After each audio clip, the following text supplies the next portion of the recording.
Hello everyone, my name is Satpreet Singh. I welcome all executive level organization leaders from different backgrounds to join us today to learn different methods for analyzing and resolving conflict. As practitioners and leaders, we can analyze, diagnose and resolve conflicts with many approaches and methods by strategically intervening when conflicts arises to satisfy all involved parties and achieve opportunity levels.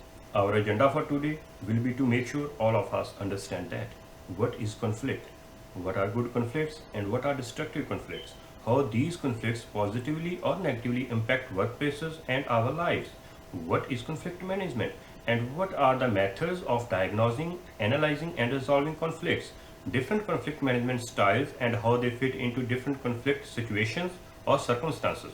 What is the nature of conflict negotiation and how to do that? What styles do we need to understand and communicate to resolve conflicts?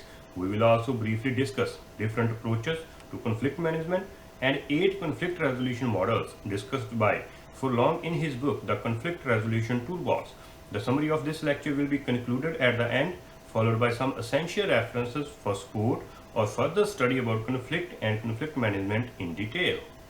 Conflict is a necessary part of human life to learn and improve skillfully. Everyone faces conflicts in their life. No one likes conflicts, but it naturally arises and varies based on age, race, personal, class, caste, geography, beliefs, politics, rights, etc. It can impact positively or negatively in life and the workplace. It can change behaviors and the level of thinking. Positive conflicts are the ones that can make improvements and facilitate all the involved parties. Good conflict becomes a director or guide for a happy work environment, helping in inventing or producing new ideas and improve the organization's productivity level and the employee's performance. Harmful conflicts adversely impact life and the workplace, increase stress, lower performance or morale, prevent achieving goals and objectives. At workplace, conflicts can usually be 3 types: task, relationship, and value. Task conflicts are the ones that are based on assignment, allocation of resources, different opinions on policies and procedures, expectations from work, interpretation, and judgment of facts. Relationship conflicts arise from different personalities, work assignments, work styles, tensions with colleagues, matters of taste, etc.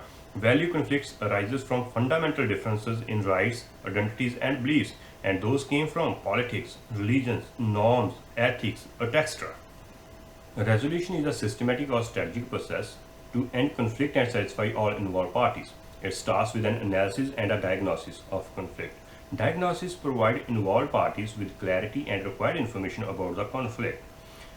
The analysis identifies the conflict's root, causes, circumstances, and potential directions. At the workplace, the best way to resolve conflicts as early as possible by reviewing warning signs and generate a happy work environment by removing uncomfortability, misunderstanding, communication gaps, and uncertainty of authorities. Researchers, scholars, practitioners developed many empirical proven methods and strategies to resolve conflicts. Conflict management strategies strategically handles conflict with sense, fairness, effectiveness, and efficiency without any unreasonable detriment to any involved party. Accommodation, compromise, avoidance, collaboration, competition are effective methods of conflict management. These methods are used on the level of cooperation and competency of the involved parties. Accommodation encourages one party to forfeit their position and is best when one party wishes a high degree of fairness. This method has a high level of cooperation and a low level of competitiveness. Negotiations and flexibilities are practiced in the compromise method. All involved parties have to lose some and to gain some. This method is best where all parties' level of cooperation and competitiveness are at the same level in the conflict. Avoiding a conflict in the avoidance method is best when all involved parties' cooperations and competitiveness are low. Neither party takes action and address minor issues and it remains unresolved. When accommodation, competition, and avoidance method gets failed, competition plays a vital role and uses power and dominates to resolve conflicts. It is the best method when quick, decisive, and immediate actions are required and investigations are appropriate. This level has a low level of cooperation from all parties and a high level of competitiveness. Collaboration is always best, but hard to use to manage conflicts. It is a win-win position for all involved parties. All involved parties understand each other's situation and circumstances. All parties try to find alternative solutions together and want to keep other parties' trust and preserve their relationship with the other parties. Management of conflicts start by answering two simple questions: how we assess the conflict and what action or inaction we decide to take in every conflict. These two questions are employed and depend on how creatively and insightfully we diagnose the roots and the cause of the conflict, and how efficiently, skillfully, and effectively we take actions to resolve the conflict. We all practice and resolve conflicts daily. Practitioners such as lawyers, mediators, negotiators, supervisors, adjusters, labor relations specialists, etc. deal with conflicts regularly. Communication styles, how we communicate, also plays a vital role in the conflict management. And researchers, scholars, and practitioners empirically prove 7 categories. The assertive communication style is very effective and reflects self-esteem with a high confidence without manipulation, games, and pressure from others. Aggressive style dominates your needs are far superior than others. Passive aggressive communication is a passive on the front end and aggressive indirectly.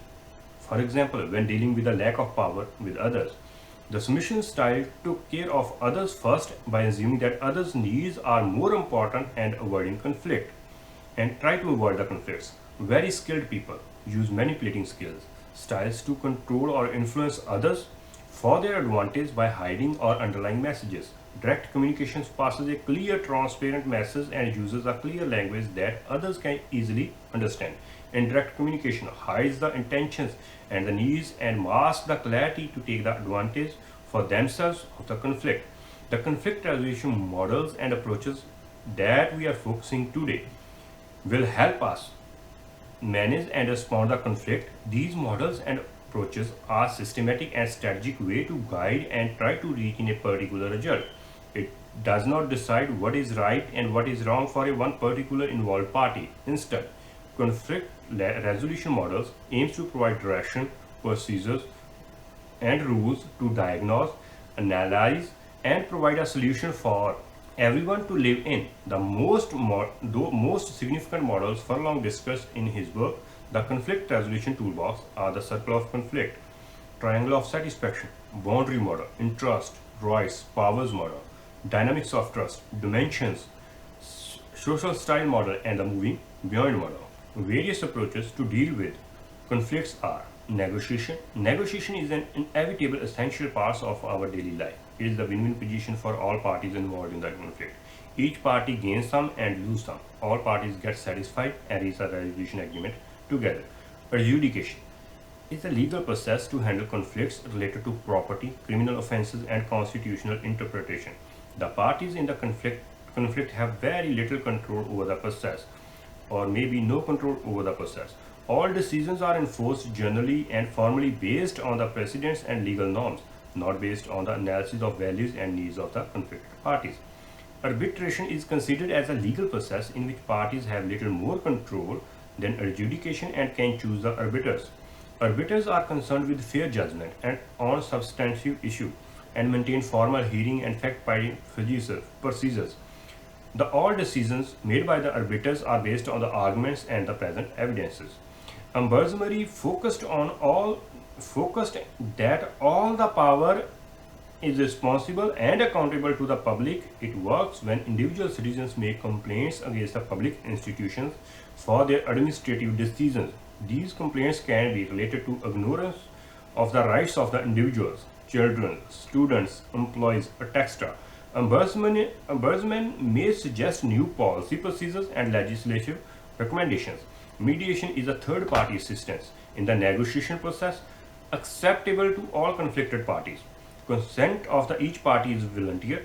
All conflicted parties reserve the right to make final decisions on the issue. Mediation assumes that reasonable negotiation or compromises can be reached through the mutual confidence and goodwill.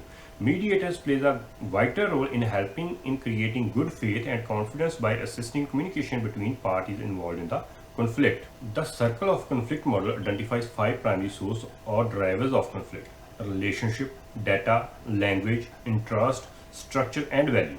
Further, these five sources are subcategorized into many subsources under one circle. Relationship conflicts can be raised from problematic history in the past between the parties. May one party has negative emotions about the other party. It can be from misunderstanding or misperceptions. Sometimes these types of conflicts arise from aggressive or defensive reactions from one or both sides of the parties. Data conflicts can generate from the lack of information or misinformation. The disagreement of ideas of others and the relevance can raise conflict. Data interpretation and assessment procedures can flag conflict. Communication conflict become a source during cross-talking, gaps in communication, wrong definition or communication preferences. Interest conflicts can be substantive or procedural. Substantive conflicts arise from the disagreements between the team members or group ideas, and procedural conflicts open with disagreements from the process of achieving the goals and objectives of the organizations. Structural conflict can be from the external forces of the parties, like how the workspace is settled, the formal procedures and definitions to follow, power or authority inequality, differences in control of the sources, geography, etc. Value conflicts can be based on the culture, political, religious, ideology, beliefs, and prestige related. The conflict of circle model can be implemented in three simple steps.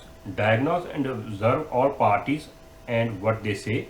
Analyze and identify one or more causes or sources of the conflict. Take appropriate action with confidence when you can resolve the conflict. The triangle of satisfaction model is very useful to design to facilitate efficient, effective collaboration.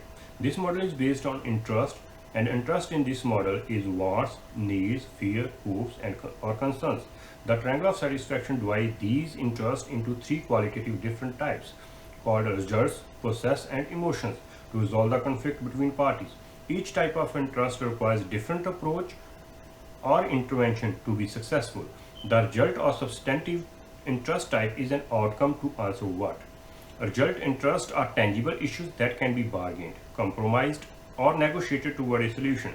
Tangible issues are the issues that a person can feel, touch, or see and has a physical existence. Process interest focus on transparency or clarity on how the decisions are made to fair treatment based on the facts. What they mean, what will happen next, what process will be followed, how long it takes, why or why not, who will interact whom, is the process transparent and fair, who will decide, etc. Everyone needs emotional satisfaction. It is the feeling and thoughts of the parties, from the conflict startup to the negotiation or outcome, to reach the result. It answers what the parties felt when the conflict started, their feeling during the process, how they will feel about what is being negotiated, and how they feel after the negotiation. The triangle of satisfaction is used as a tool in the middle of negotiations and or mediations and can be implemented in three steps. First, identify the best interest of each party involved in the conflict. Second, define the process. Third, engage the party's highest priority interest to enable negotiation or mediation based on situation or circumstances. Each and every conflict had its own unique boundaries. The boundary model looks at conflict from unique perspective and boundaries. The boundary can be physical or behavioral level. Everything has a physical boundary or limit. Behavioral boundaries can be different in society and may be impacted by laws, contracts, rules, agreements, orders, decisions, emotions, etc. The model believes that the conflict arises or causes by the violation of physical or behavioral boundary. It occurs in how the parties relates to the boundaries and interact with those boundaries. The four significant critical elements of the boundaries models are standards and behavior, jurisdictions and legitimacy, authorities and enforcement, and norms. Standards and behaviors must have minimum and maximum allowable physical and behavioral limits. For example, speed limits on the highway. Boundaries must have jurisdiction, means legal power or authority to make decisions and judgments. It is a source of legitimacy called conformability to the laws and rules. Boundaries must also have authorities or enforcement, which means an entity, process, or a person responsible for enforcing the boundaries or limits. Without authority and enforcement, the boundary cannot be effectively and efficiently exist. Norms are the acceptable gap or latitude between the boundaries and the violation of the boundary without conflict. For example, if the highway speed limit is 70 miles per hour and the driver could go 75 miles without risking a speed ticket citation, then 75 miles per hour is the actual norm. Conflict is caused when a boundary or norm is challenged, violated, threatened, or avoided. Four specific reasons can cause it: lack of clarity on what the boundary is, lack of acceptance of the who has the authority to enforce the boundary, lack of acceptance of who has jurisdiction over a boundary, and a deliberation expansion of a boundary past acceptable norms. The conflict in the boundary model are resolved by clarifying, re-establishing boundaries, jurisdictions, authorities, and allowed norms. Leaders can implement a boundary model by identifying the conflict issue and violating boundaries. Intervene based on facts, situations, circumstances, and diagnosis to resolve the conflicts. The interest right power model is very influential in conflict resolution. It analyzes, diagnoses, and resolves conflicts in three frames. Interest defines that the parties of conflicts are often concerned with what they need, want, or desire. They are concerned about their position in the conflict. The parties are concerned about their rights like fairness, legitimacy, transparency, who's correct or who's not. Power elects the frame that is influenced by the power or strength of the stronger party than the other. This model resolves the dispute in three steps: reconciling interest, determining who is right, and determining who is wrong, more powerful. The model uses many approaches and processes to resolve dispute and conflicts instead of categorizing them or assessing themselves. It uses three resolution approaches to handle conflicts. Interest-based process: satisfy the needs, wants, and desires and remove fears of the involved parties. It is like a win-win position for all parties and generate creative and innovative solutions. Building trust for all parties get agree to the solution. Most type of negotiations, bargaining, joint problem solving, brainstorming are examples of interest-based process and to resolve conflicts. A right-based process, as the name suggests, the superiority of rights and authorities overruled between parties. The process focuses on maximizing one party's right and minimizing the other party's right. A right can be came from many sources like laws, policies, authorities, experience, statutes, etc. The outcome of the process is that one party wins and the other party loses. Example of right-based process is litigation, arbitration, tribunal decision, neutral evaluation, and formal investigations. The power-based process is highly adversarial and sometimes suppresses the other party's rights. Most of the times, the outcome of the process is both party loses, or sometimes the decisive party wins and the other party loses. Threat, physical force, violence, strikes, unilateral decision-making, self-help, and voting are examples of the power-based process. It is always recommended that use the interest-based process. However, if you need to use the right-based or power-based process in any situation, try to find the way to loop back it into the interest-based process whenever it is possible. The dynamic of trust model is based on research on attribution theory to understand the dynamics of trust in human interactions. This model believes that the core issue of conflict is trust. Trust is not single thing, single measure, or single component. It is the vast in meaning, and even we all consciously and unconsciously trust unknown strangers. For example, while driving a car, we trust that other drivers on the road will follow the laws, rules, and regulations. It is a trust on unknown stranger. Otherwise, we cannot drive. Functionally, trust is a positive expectation about others' intentions and motives. Where potential risk is involved, it has two significant elements: risk and motives or attentions.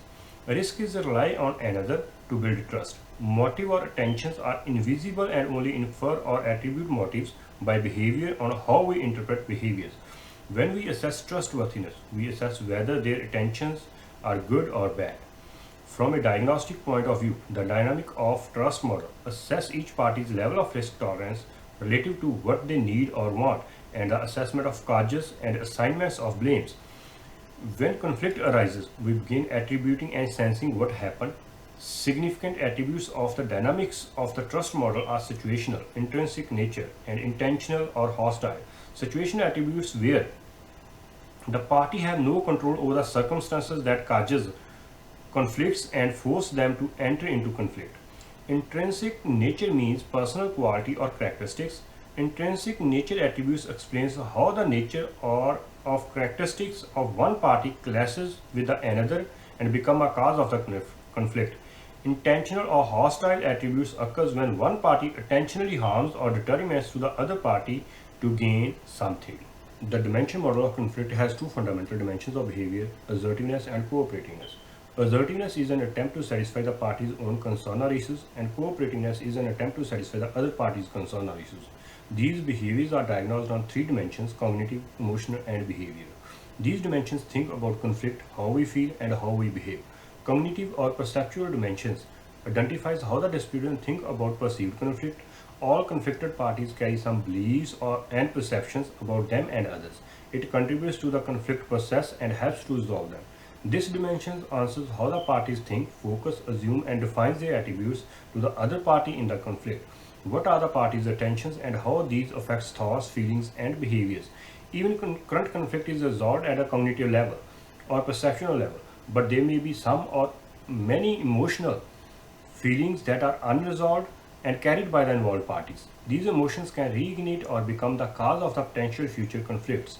Emotional dimensions identify those emotions and understand what emotions the parties are carrying related to the conflict that may affect in future and the resolution process. Emotional diagnosis answers about the parties' feeling, depth of feeling, and how much venting is needed or required, any barrier and their significance toward resolution, how these feelings affect the other parties, how the change will affect. However, how we behave and act is an addition to our perceptions and emotions, and these are identified by the behavioral dimensions. It is independent and interrelated with the other two dimensions. For example, a strong feeling can be defensive or very aggressive behavior. It is a critical dimension that must be assessed and understood in the practitioner's intervention. The behavioral dimension identifies the party's action and deals with the conflict. Which behaviors are escalating and de-escalating the conflict? What are the risks of aggressiveness, violence, withdrawal, or avoidance? What will change their behaviors, etc. Once the practitioner has assessed the conflict with these three dimensions, the intervention might be very helpful and resolve the conflict with the satisfactory solutions to the all parties. The social style model has the same roots of the Myers-Briggs personality types, indicating that the communication and the quality are the central points of the conflict with two differences. First, it focuses on the individual's observable behaviors instead of internal processes. Individual observable behaviors help practitioners assess the predominant styles of the parties in the dispute to intervene based on that assessment. Second, social style model relies on the two dimensions of behaviors called assertiveness and emotional responsiveness. That makes it simpler in nature, more functional, and effective in conflict and dispute resolutions. Assertive is a degree of what other perceives to ask or tell in interaction or communication. Responsiveness is the degree to which other perceives to control or display emotions when interacting in communicating. This style first identifies the style of the involved parties and then indicators with two broad dimensions of human behaviors: assertiveness and responsiveness. The four social styles in social style model are analytical, dividing, expressive, and amiable. In the analytical style, the parties are more ask assertive. They want to gain for self and more control responsive than 50% of the parties. Expressive style represents that the parties are more tell assertive and more responsive than 50% of the parties.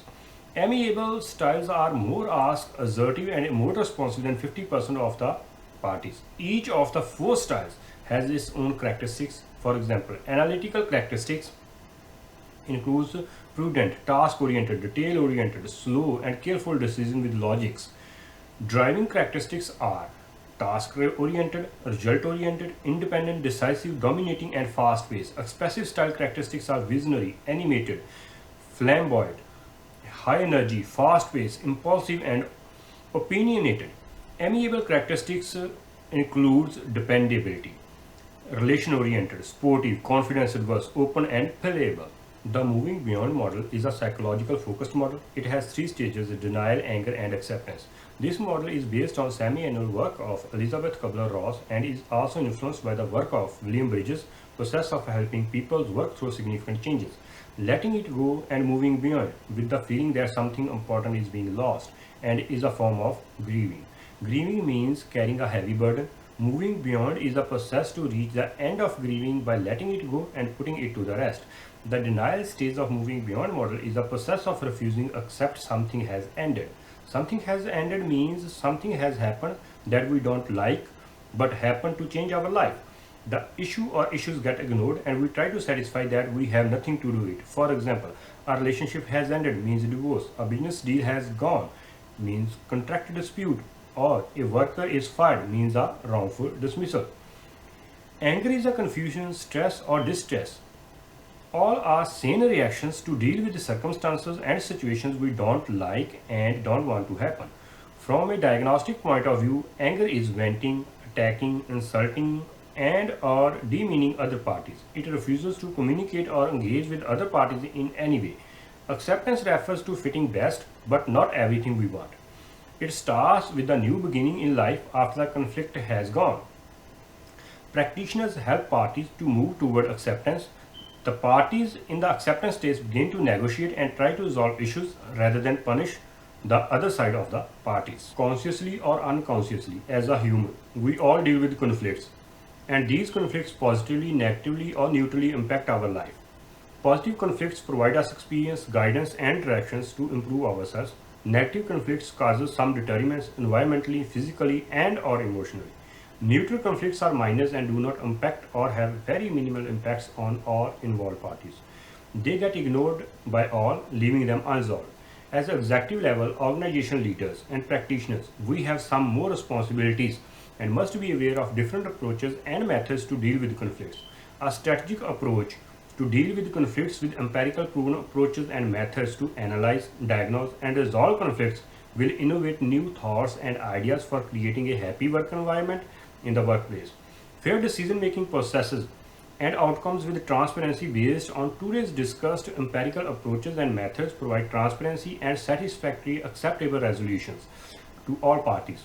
Each approach or method is best fit to analyze, diagnose, and resolve issues based on the involved parties' situations, circumstances, emotions, behavior, dimensions. I hope today's lecture will significantly improve your knowledge and provide strategies to deal with conflict in your organizations. Thank you for joining us today to achieve high-level overview of conflict resolution. To gain in-depth knowledge and study more about conflict and how to analyze, diagnose, and resolve them strategically with various approaches, methods, and models, please read and study the given references. Thank you.